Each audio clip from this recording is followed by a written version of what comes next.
అందరికీ నమస్తే. Exact 1 year అయింది సినిమా రిలీజ్ అయ్యి. మార్చ్ 22 దాటితే అరే ఒక 1 year అయిపోయింది సినిమా రిలీజ్ లేక అని ఫీల్ అవుతుండే నేను. సో 1 year ఎండ్ కాకముందే I'm coming with one more film, Gaami.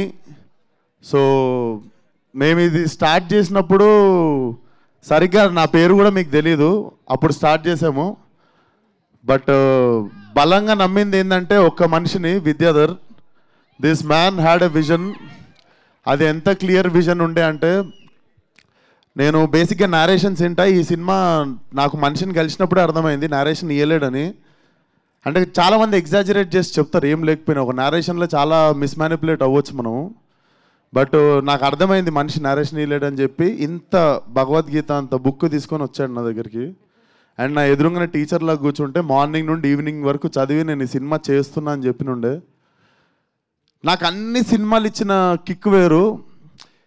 ఇది అంటే నాకు తెలిసి నన్ను, విద్యాని, కార్తిక్ని, ఆర్ట్ డైరెక్టర్ ప్రవళిక అండ్ మన సీజీ టీమ్, మా టీంలో ఉన్న వాళ్ళందరినీ, చాలా చిన్న టీం ఉండేది మాది, less than 20 people who believed in this film.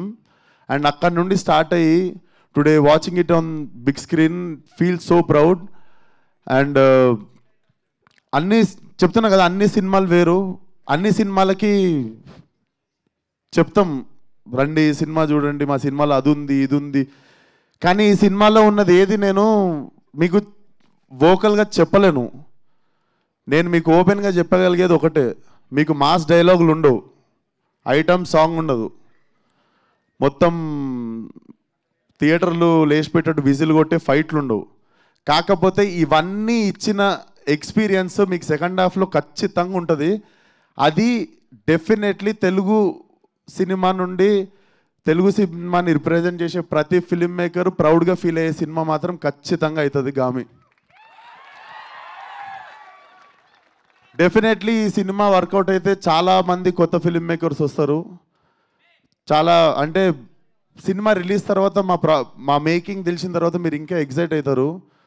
So బేసిక్గా ఒక పని చేద్దామని డిసైడ్ అయిన తర్వాత కారణాలు, ఎక్స్క్యూజెస్ పెట్టుకొని ఇంట్లో కూర్చుంటే సినిమాలు అవ్వవు. He fought for it. 10% మిగిలిన టీం కష్టం ఉంటే 90% కష్టం విద్యాధర్ది. So this film belongs to Vidyadhar.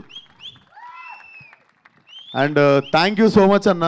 ఈ సినిమాకి చీఫ్ గెస్ట్ ఎవరు వస్తుర్రు ఏంది అని మాట్లాడుతున్నప్పుడు I do not wanted to put it in one column.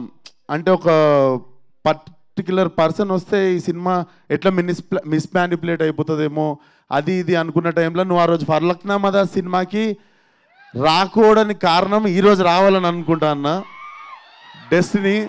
But thank you so much. నేను ఎక్కువ పొగడ్డా అన్న, కాకపోతే ఒకటే మాట చెప్తా, చెప్పనీరా యాక్టింగ్ చేయకుండా హీరో అయిన డైరెక్టర్ నువ్వే ఇండియన్ ఆడియన్స్కి. So thank you so much. Telugu వాళ్ళు అందరూ తలెత్తుకునేటట్టు రాజమౌళి గారు చేస్తే తెలుగు వాళ్ళందరూ కాలర్ ఎత్తుకునేటట్టు నువ్వు చేసినావు. So thank you for existing, పుట్టినందుకు థ్యాంక్స్. అండ్ వంశీ అన్న, థ్యాంక్ యూ సో మచ్ అన్న. ఈ సినిమాకి మేము స్టార్ట్ చేసినప్పుడు మేమందరం కలిసి చేసుకుంటుంటే ఇంకొక బ్యాక్ బోన్ ఎవరన్నా కావాలి అనుకున్న టైంలో సడన్గా ఒకరోజు ఫోన్ చేసి వంశన్న సినిమా తీసుకుంటాను కానీ కథం సినిమా రిలీజ్ అయిపోతుందని ఆరామ్ అయిపోయిన ఉండే. Thank you so much for believing in this film అన్న. And Karthik, thank you so much. And he is so loyal to his investors. Crowd funding సినిమాని స్టార్ట్ చేసిండు. మేము ఎవరం ఎన్ని మాట్లాడినా కార్తిక్ నోట్ నుండి ఫస్ట్ వచ్చే పదం thanks to the crowd who believed in them even when I was not part of that film. So crowd నుండి ఫండ్ చేసిన వాళ్ళందరికీ కూడా చాలా చాలా పెద్ద థ్యాంక్స్. అండ్ ఫైనల్లీ మా ఫ్యామిలీ, అక్కడ మా మమ్మీ, డాడీ, అక్క అక్కడ ఉన్నారు. Thank you so much. నేను ఈ షూటింగ్కి పోతున్నప్పుడు ఏం తిరుగుతున్నావు ఏం చేస్తున్నావు అంటుండే, ఇదే చేస్తుండే. అప్పటికి హీరో కూడా కాలే, ఏం చేస్తున్నావు ఏం తిరుగుతున్నావు వాళ్ళు ఏం చేస్తున్నావు అంటుండే, ఇదే సినిమా చేస్తుండే అప్పుడు నేను. So thank you daddy, thank you అమ్మ, థ్యాంక్ యూ అక్క.